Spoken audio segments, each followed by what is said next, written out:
ម្ដាយក្មេកបានរុញកូនប្រសាររបស់គាត់ដែលទើបតែសម្រាលកូនរួចចូលទៅក្នុងអណ្ដូងស្ងួតគាត់បានងាកមកហើយប្រគល់ចៅស្រីរបស់គាត់ទៅឲ្យបុរសអ្នកមានម្នាក់ដែលគ្មានកូននៅក្នុងភូមិជិតខាងដោយសើចហើយនិយាយថា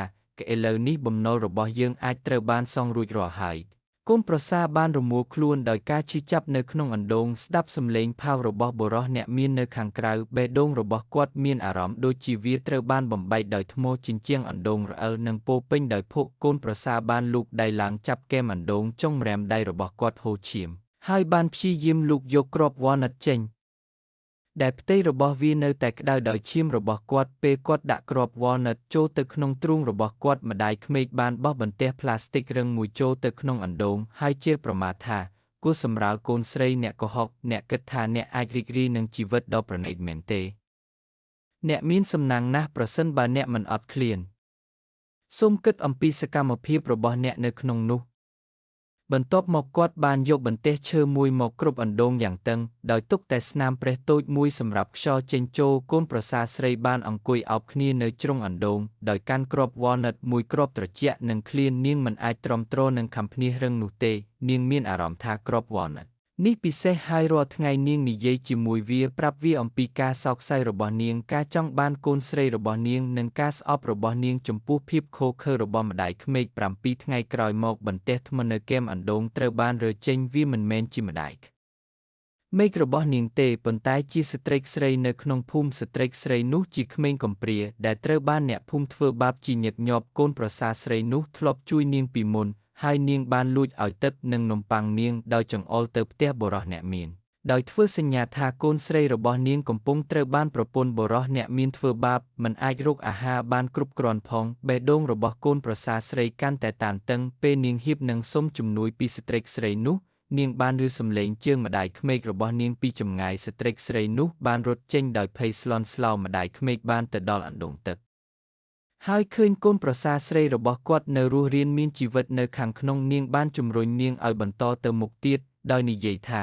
អ្នកពិតជារឹងមាំណាស់ខ្ញុំកំពុងប្រាប់អ្នកថាបុរសអ្នកមានបានឲ្យប្រាក់អ្នក50តម្លឹងអ្នកនឹងនៅក្នុងអណ្ដូងទឹកនេះពេញមួយជីវិតរបស់អ្នកកុំគិតពីការចេញមកក្រៅឡើយ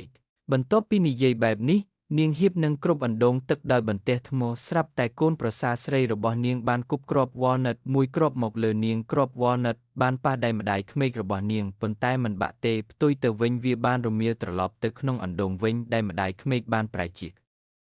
រហមភ្លាមហើយនាងស្រែកដោយការឈឺចាប់ជេរប្រតិចនៅពេលនាងចាក់ចេញនាងដឹងថាគ្រាប់វ៉ាល់ណាត់នេះប្រកាសជាកំណប់ទ្រព្យនៅយប់នោះពេលកាន់គ្រាប់វ៉ាល់ណាត់នាងមានអារម្មណ៍ថាវាកំពុងក្តៅស្នាមប្រេះតូចមួយបានលេចឡើងហើយកំប្រុកតូចមួយមិនធំជាងក្រចកដៃទេបានវាចេញមកកំប្រុកបានព្រិចភ្នែកខ្មៅរបស់វាហើយនិយាយថាបងស្រីអ្នកបានជួយសង្គ្រោះខ្ញុំនឹងជួយអ្នកកូនប្រសារស្រីនិយាយមិនចេញដោយភ្ញាក់ផ្អើលកំប្រុកបានបន្តថាខ្ញុំជាអ្នកស្រុកសងសែនមកពីភ្នំខ្ញុំបានលាក់ខ្លួននៅក្នុងដើមវ៉ាល់ណាត់ក្នុងអំឡុងពេលបុណ្យហើយត្រូវបានដាស់ដោយឈាមរបស់អ្នកអ្វីដែលអ្នកចង់ធ្វើខ្ញុំនឹងជួយអ្នកកូនប្រសារបានយំដោយនិយាយថានាងចង់សង្គ្រោះកូនស្រីរបស់នាងហើយទុកឲ្យអណ្ដូងស្ងួតកំប្រុកតូចបានលោតឡើងលើជញ្ជាំងអណ្ដូងដោយក្រញាំរបស់វារអិលហើយផ្នែកមួយនៃជញ្ជាំងបានដួលរលំបង្ហាញផ្លូវតូចចង្អៀតមួយកូនប្រសារបានដើរតាមកំប្រុកចេញវាតាមផ្លូវងឹតអស់រយៈពេលមួយដែលហាក់ដូចជាកន្លះធូបរហូតដល់ពួកគេបានទៅដល់ជង្រុកឈើនៅទីធ្លាខាងក្រោយផ្ទះរបស់បុរសអ្នកមាន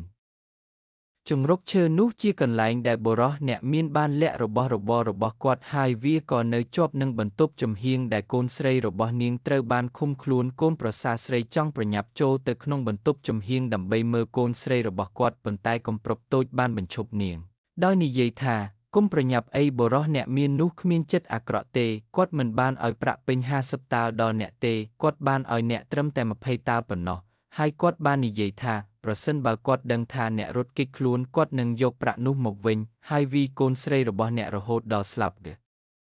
កូនប្រសារស្រីបានខំថ្មិញហើយធ្វើតាមការណែនាំរបស់កំប្រុកតូចបានជីកដីនៅជ្រុងជង្រុកឈើនាងបានរកឃើញប្រអប់ឈើមួយដែលមានប្រាក់200តាលនិងសៀវភៅកត់ត្រាដែលរៀបរាប់លម្អិតអំពីការប្រាក់របស់បុរសអ្នកមានពេលនាងកំពុងដាក់ប្រអប់នោះនៅក្នុងទ្រូងរបស់នាងទ្វារជង្រុកឈើបានបើកវាមិនមែនជាបុរសអ្នកមានទេប៉ុន្តែជាម្ដាយក្មេករបស់នាងម្ដាយក្មេកដែលបានដើរតាមនាងបានសម្លឹងមើលប្រាក់ដោយភ្នែកធំគឺស្ត្រីគ្មានខ្មាស់ហ៊ានអើយ អ្នកបានលាក់លុយច្រើនណាស់ឲ្យប្រាក់មកខ្ញុំឬខ្ញុំនឹងប្រាប់បុរសអ្នកមានថាអ្នកបានលួចវាកូនប្រសារស្រីមិននឹកស្មានថាម្ដាយក្មេករបស់នាងមានចិត្តអាក្រក់បែបនេះទេថែមទាំងដើរតាមនាងទៀតផងភ្លាមនោះកំប្រុកមួយក្បាលបានលោតមកលើមុខម្ដាយក្មេកធ្វើឲ្យនាងកោសដោយការឈឺចាប់យ៉ាងខ្លាំងឆ្លៀតឱកាសនោះកូនប្រសារស្រីបានរុញម្ដាយក្មេករបស់នាងទៅម្ខាងហើយព្យាយាមរត់ចូលទៅក្នុងបន្ទប់ចំហៀងដើម្បីអបកូនស្រីរបស់នាងប៉ុន្តែបន្ទប់ចំហៀងទេស្អាតលើកលែងតែក្រែតទេមួយបុរសអ្នកមាននិងភរិយារបស់គាត់បានឈរនៅមាត់ទ្វារសម្លឹងមើលនាងដោយស្នាមញញឹមត្រជាក់យើងដឹងថាអ្នករឹងមាំណាស់ស្ត្រីកំសត់ឲ្យយើងអនុញ្ញាតឲ្យអ្នកចូលដោយចេតនាដោយមានបំណងយកអ្នកនិងលុយរបស់អ្នកទៅជាមួយយើងបុរសអ្នកមាននិងម្ដាយរបស់គាត់បានខົບខិតគ្នាគំនិតរបស់ម្ដាយក្មេកដែលដើរតាមនាងគឺដើម្បីចាប់ខ្លួននាងដាក់គុកនាងពីបទលួចនិងលុបបំបាត់បញ្ហាណាមួយនាពេលអនាគតបុរសអ្នកមានបានបញ្ជាឲ្យបុរសរបស់គាត់នាំកូនប្រសារស្រីទៅឆ្ងាយពួកគេបានចងនាងហើយរុញស្ត្រីចំណាស់ទៅម្ខាងគឺស្ត្រីចំណាស់ឲ្យពួកគេនិយាយថាគូអ្នកមានតម្លៃត្រឹមតែ20កាក់ប្រាក់ប៉ុណ្ណោះតើអ្នកចង់ចរចាជាមួយខ្ញុំទេស្ត្រីចំណាស់បានដឹងថានាងត្រូវបានបុរសអ្នកមានបោកបញ្ឆោតនាងបានទះផ្លូវរបស់នាងដោយការខកចិត្តប៉ុន្តែមិនហ៊ាននិយាយអ្វីទាំងអស់បុរសអ្នកមានដែលកាន់សៀវភៅគណនីបានសើចចំអកថាសៀវភៅគណនីនេះស្ថិតនៅក្នុងដៃរបស់ខ្ញុំទោះបីជាអ្នករាយការណ៍ខ្ញុំទៅអាជ្ញាធរក៏ដោយវានឹងមិនជួយអ្នកទេថ្ងៃនេះខ្ញុំនឹងដាក់អ្នកនៅក្នុងទន្លេដូច្នេះអ្នកនឹងមិនចាប់កំណើតឡើងវិញឡើយខណៈពេលដែលអ្នកបម្រើកំពុងអូសកូនប្រសារស្រីឆ្ពោះទៅច្រាំងទន្លេកំប្រុកតូចនោះស្រាប់តែធំឡើងប្រែក្លាយទៅជាកំប្រុកដែលមានកម្ពស់ពាក់កណ្ដាលមនុស្សនិងមានរោមដោយគ្រាន់តែអូសក្រញាំរបស់វាបានផ្ដួលអ្នកបម្រើទាំងនោះទៅលើដីបុរសអ្នកមានដោយភ័យខ្លាចបានព្យាយាមរត់គេចខ្លួនប៉ុន្តែត្រូវបានរារាំងដោយកំប្រុកយ៉ាគូបានឮសំឡេងរបស់មន្ត្រីនៅខាងក្រៅទោះបីជាមិនអាចនិយាយបានក៏ដោយនាងបានរត់ទៅការិយាល័យស្រុកហើយបង្ហាញភស្តុតាងនៃការប្រាក់របស់បុរសអ្នកមាននោះចៅក្រមដោយចង់ដាក់ទោសបុរសអ្នកមាននោះបានមកដល់ភ្លាមជាមួយបុរសរបស់គាត់យ៉ាគូបានដើរតាមពួកគេដោយសម្ងាត់ហើយដោយប្រើជំនាញរបស់នាងបានប្រមូលភស្តុតាងនៃការខ្ចីប្រាក់របស់បុរសអ្នកមានដែលជួយកូនប្រសាររបស់នាងយ៉ាងច្រើនពួកមន្ត្រីបានរកឃើញសៀវភៅគណនេយ្យនិងប្រាក់បានចាប់បុរសអ្នកមានដាក់គុកហើយប្រពន្ធរបស់គាត់ដោយភ័យខ្លាចបានដួលទៅលើដីហើយត្រូវបានពួកមន្